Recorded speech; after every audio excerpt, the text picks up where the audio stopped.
Dirt bike riding finally caught up to me earlier this year. I got injured, and in this video, I'm going to share that story with you. Before we get started with it, if you did enjoy this video, please be sure to like and also comment below if you've ever been injured while riding and how you dealt with it, because later in the video, I'm going to talk a little bit about how this injury affected me and how it kind of changed my perspective on riding, and when I got back on the bike, kind of the things that I noticed. This is not the first injury I've had while riding dirt bikes, but it's arguably the worst. It's also not the scariest crash I had. It was actually kind of a wimpy crash. The scariest crash I had was actually when I got a concussion. This was years ago. That crash was a pretty violent crash. I was going pretty fast on my 125 in like third gear, kind of wide open. Jumped out over sort of like a flat ski jump. So it went from one level up higher down to a lower level, and it was like a straightaway. I was going pretty fast and I got a little bit sideways off the face of that jump. And when I landed, it just kind of like violently whipped me and slammed me to the ground. I like blacked out. I remember the crash kind of in slow motion in my head, hitting the ground really hard, and then waking up on the ground and hearing the sounds of the people that were spectating coming and running towards me. Ultimately, that concussion actually wasn't a super bad concussion. I got really lucky with it. I had a few bruises on my back and some cuts here and there, but the actual concussion was a lower grade concussion. I didn't need to do any extensive things. The only thing I had done was a CAT scan. And it was a very scary and intense crash, but the actual injury and the aftermath of it was kind of okay. This crash, however, was kind of, like I said, not a really intense or crazy crash, but afterwards, and I'll get more into why, this was one of the worst injuries I've had. Actually, it was the worst injury I've had. Now, just to preface this, I know I'm extremely fortunate not to ever have any injuries worse than this, but for me, I've been riding since I was 4 years old, and I am 23 now. So I've been riding for almost 20 years, and this having been the worst injury I've had was something new that I really experienced. And like I said, it really kind of changed my perspective on riding, and I definitely noticed some differences when I got back on the bike. So basically, this was April 28th. I was riding with some friends in the woods, and we were kind of on the edge of a field. Now, the trail that I was riding on, I was on my 125, my YZ125. And so it's a motocross bike. So it's just bare bones. It's actually stock. It doesn't have hand guards or anything. It's fully set up for motocross. And recently I've been getting back into riding, and as you've seen from my channel, I really haven't been riding much on the track at all. I've been just kind of riding in the woods with my friends and putting around, doing some light trail riding, nothing wild or intense or anything. But I've really enjoyed that. I've used to be super into riding on motocross tracks and hitting big jumps and stuff, but recently I've just been kind of craving that nice, slow-paced cruise around the woods vibe. Now, you may have seen an earlier video on my channel. If you haven't, check it out. Although the audio is not so good on this older video, it does kind of give you a picture of what the trail that I was riding on was like. I'll link it here in the top, but it's basically the story of Tree Puncher. Now, that's the name of the trail that I was riding on, and it's a bit of a foreshadow to what happened and how this crash came to be. But the trail is called Tree Puncher. Now, Tree Puncher is basically the land on which we were riding was strip mined a long time ago, like decades ago. And basically they took all the topsoil off the top, and they were looking for coal, I believe is what it was. It was a strip mine, so they just took all the ground off the top, and when they were done with it, they just kind of left it as is. Now, in an effort to reclaim the land, some people came in and they planted a bunch of trees in rows. They wanted to reforest the land, but they didn't do it in a natural way, and where they let all the wildlife kind of grow up. They just went and they planted seeds. I don't know how exactly they did it, but the trees are in like straight rows, and it looks like a grid pattern of these pine trees. It's just one species of tree. Now, after decades, these trees have grown the whole way up to become trees, but since it's just one species of tree, that's pretty much all that's there. And I'm sure as the years come, there will be more and more plants that create a little bit of diversity here, but as of now, it's just a grid pattern of these pine trees. And the thing about these pine trees is they're spaced pretty close together, but there's no smaller plants to sort of block where we make the trails. So it's actually a really nice place to make trails because you can weave in and out wherever you want on this whole hillside. So I always really liked riding back here in this sort of valley ravine-ish area. There were always really cool hill climbs, and I liked snaking through the trees. It was very fun. But some of the issues with it are these pine trees are so closely spaced together that, you do get the ends of your bars very close to these trees. And the sketchy part about these trees is you'll see the little dead branches will break off and they'll create like spikes, little spikes on the pine trees, the outside of the pine trees. And it's very intimidating when you're riding along because while these spikes like break off easily, the actual like base of the spike is really hard and it's right against the trunk of the tree. So if you hit one of those, like you could really get impaled on that tree. And, that always kind of gave me pause for riding on that trail. And I always kind of tried to only go super fast if I was riding in wider trail areas rather than the really tight stuff. But I always had fun riding the trail. And it actually got its name because my cousin was riding along on his TTR 125 and he punched right into one of the trees with his right hand, actually, I believe it was. This was a really long time ago, but that's how it got coined its name, because someone punched a tree on it. So back to April 28th, I was riding along with my friends and I was doing loops around Tree Puncher. And what I'd do is I'd come in from the field and I'd ride the whole way along the bottom kind of main trail of Tree Puncher. And then I would cut off about halfway through once it got to the second hillside, and I would cut back into the field. And then I would ride back through the field and I would do the loop again. And so I was kind of setting up a little loop because some of my friends were riding in the field and just messing around.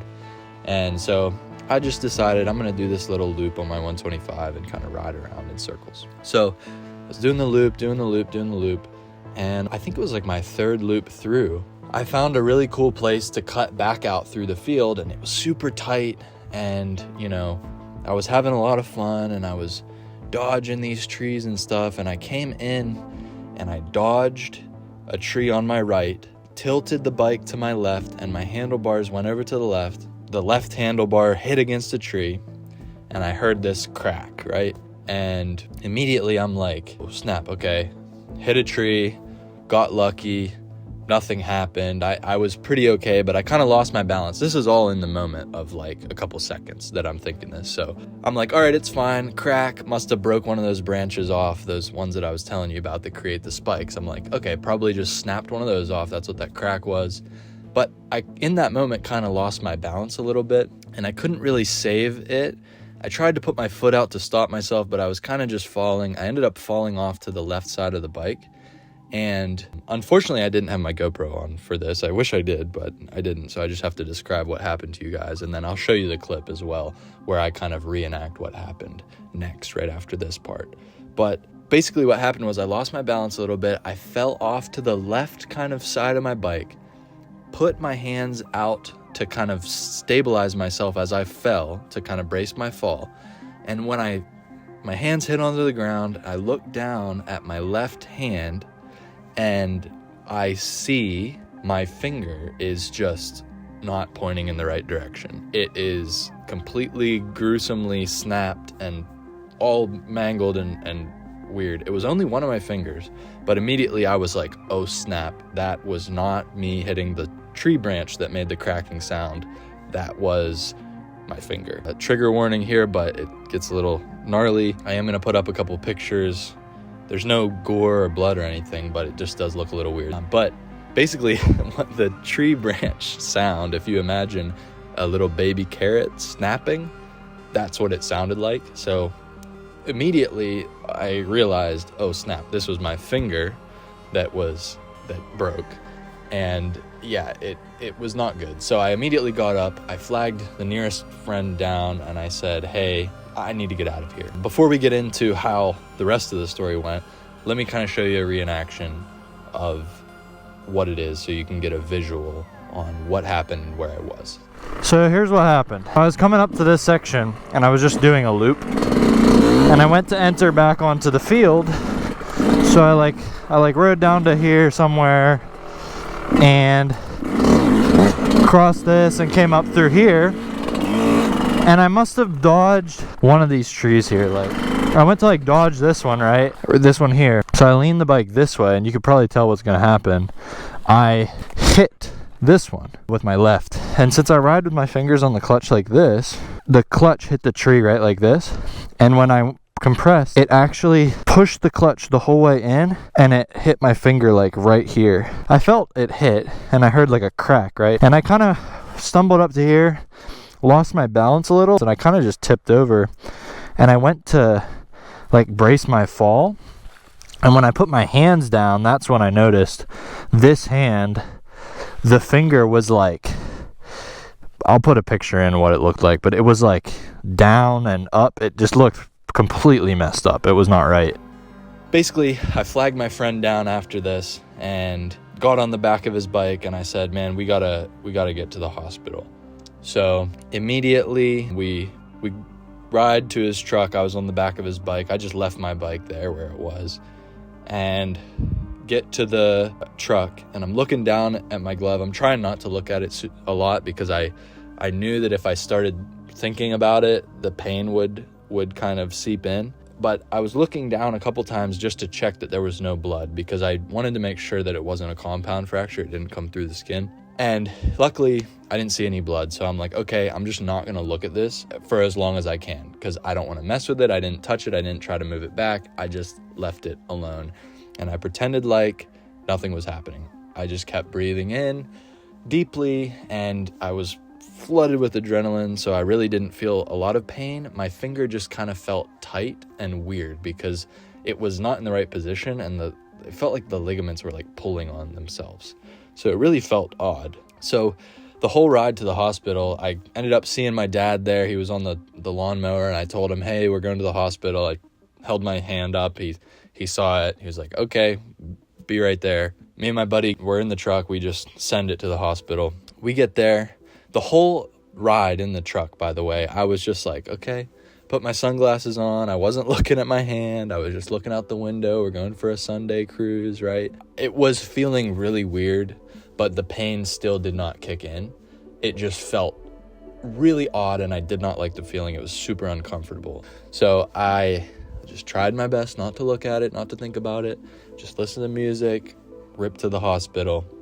We get to the hospital. I'm still in all my riding gear. I have not taken the glove off, and my buddy drops me off right at the front of the emergency room doors. He goes and parks. I walk in my riding boots. Security guard asks me to sign in, and then I just showed him my finger. He's like, no worries, just head right in. I was like, okay, cool. So as soon as he saw my hand, he like fast tracked me in there, right? I get into the waiting room, and there is nobody in the waiting room except one guy. There's a couple receptionists at the desk. There were two of them, and there was one guy talking to one of the receptionists, and there was a janitor also in the waiting room, but there was no one else in the waiting room. So I go up to the desk, and I am waiting a little bit. I'm waiting. They're not saying anything to me. So I walk up to this receptionist that is free. I hold my hand up and I say, hey, just wanted to let you know this is a pretty gnarly break here. I don't know if it needs to be seen, right now. I just wanted to let you know. I was hoping that they would maybe like the other one that was free would kind of like fast track me in, get me back there, because I was trying to stay calm, but like clearly my finger is not in the right place. Now at this point, I was pretty sure it was broken, but I also thought in my head it could possibly be dislocated. So I was trying not to panic or anything, but if it was broken, it looked pretty bad. And I actually had a friend that had a pretty gnarly pinky break as well, and he almost was going to lose his pinky. Now the bone came right out of his finger, and it was just held on by like a ligament. So his was much, much worse than mine. However, I wasn't sure. I'd never dealt with a break that was like that visibly messed up before. And so I was trying to kind of like urge them along, like, hey, like get me back into triage. Let's get this process going. There's another staff person available. Like I just didn't know. She basically told me like, hey, just go sit down. We'll call you up. I was like, okay. Like all right. I was kind of shocked at that. I showed the janitor guy that was there, and he was like, whoa, that's, had a understandable reaction.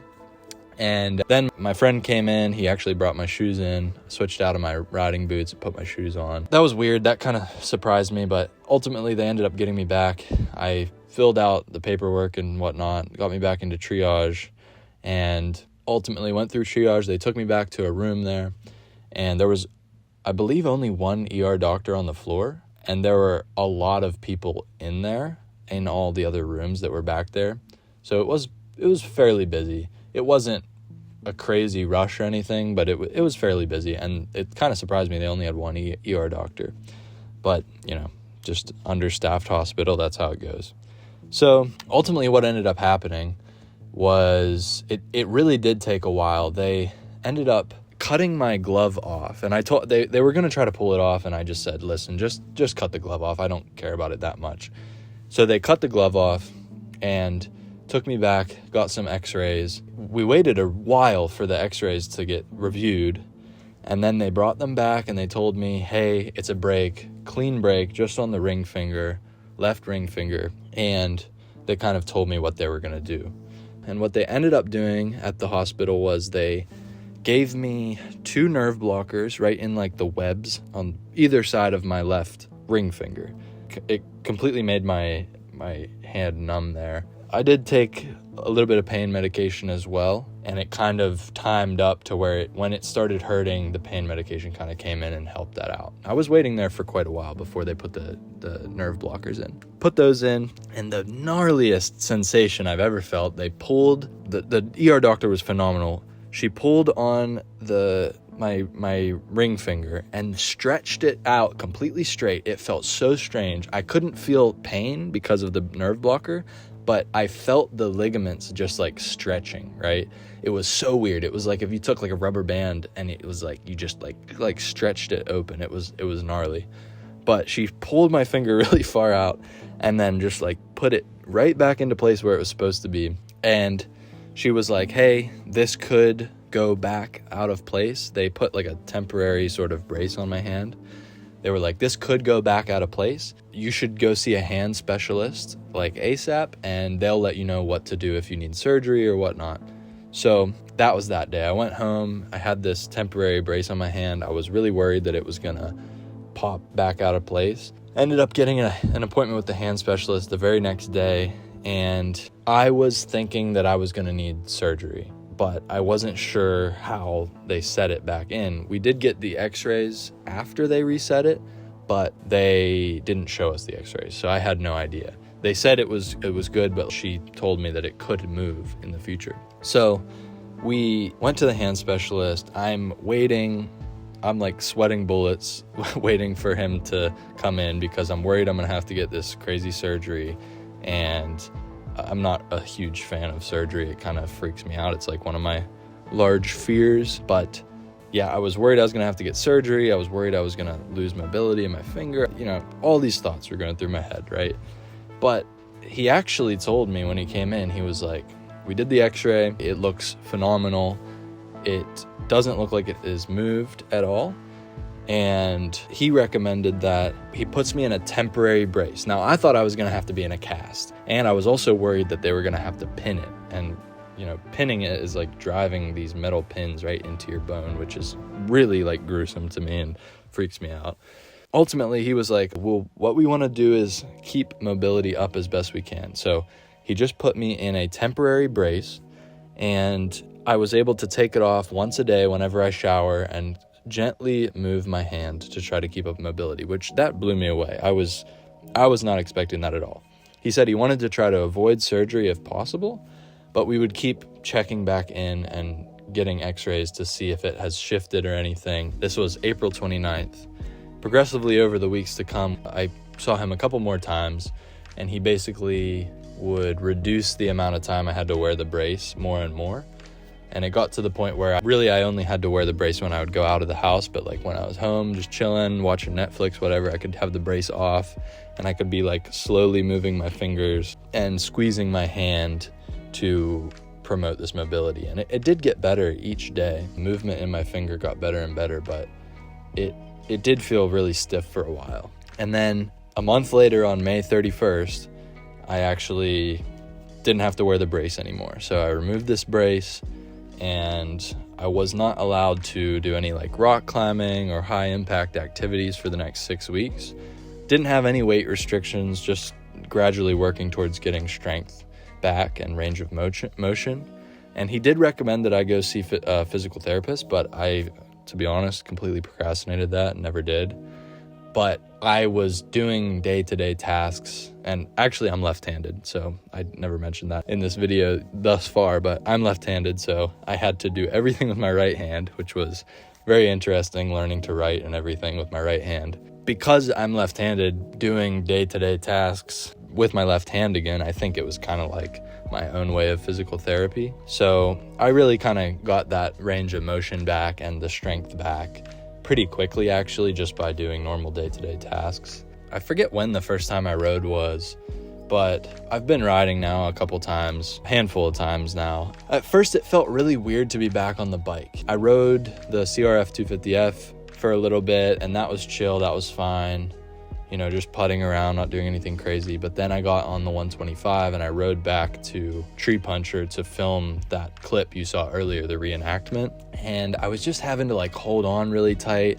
I felt like I hadn't been riding in a while, which I hadn't, obviously, but it felt like when you haven't been riding in a while and then you get back on the bike and you're super tense, you're not letting the bike flow underneath you, you're like holding on for dear life, right? That's how I felt on the 125. And so that kind of led me more and more to want to ride the 250F, just to putt around, just to have fun. And it's just more fun on a slow bike like that. Now, since I've got back into riding, I haven't actually had really much pain in my hand, but it does feel sore after I ride for a while. It's been quite interesting for sure. I would say the takeaways from this injury have been I need to ride with hand guards. I don't want to switch to the full Barkbuster metal hand guards, just simply because I do still hit jumps and things, and I don't want my arm to go through and get snapped in the Barkbuster in an event of a crash. Also, some other reasons I kind of am going to lean more towards those plastic flag hand guards that are actually bendable, kind of. They don't have the whole metal that wraps around. But I still have not gotten them. I really need to get a pair of those and get on that because I don't want this to happen again. It's definitely been an interesting time. It's definitely the most gruesome injury I've had, although, like I said, I'm super lucky that I haven't ever had anything worse happen over the years of riding. And honestly, this injury, I don't foresee it wildly impacting the way that I ride in the future. I think I'll still have the desire to like push the limits and keep pushing my speed and stuff like that in the woods and getting faster and getting better technically, taking on more challenging trails. I mean, even still, after the injury, I've been hitting really tight single track and riding close to trees and stuff. I really need to get those hand guards, but I've still been doing that. So I don't think it'll really change a whole lot about how I ride in the future. However, it definitely was a wake-up call as to how even a simple little crash like that can really cause a large effect. I'm very glad that I was able to heal up fully. I would like to hear if you guys have any stories about any crashes and injuries. Each injury is a journey of its own. So I would love to hear your stories of how your injuries affected you, if you got back into riding afterwards, how it affected your riding in the future, and if it changed your outlook on riding at all. I'm still kind of trying to figure out and piece through what this injury has changed in my head. If anything serious, even just the little things, I'm still trying to identify and think about it. But I just wanted to make this video to tell you guys the story of what happened and kind of share that process for any of you if you've been through something similar, or if you're just curious about what happens when you get an injury while you're riding dirt bikes. If you see my videos in the future and some of the ones I've recently posted, you see me wearing 2 different colored gloves. That's the reason why, because I broke my left finger and they cut the glove right off. So I've been riding with mismatched gloves. Hope you guys enjoyed. Thank you so much for watching, and I'll see you guys in the next one. Soup out.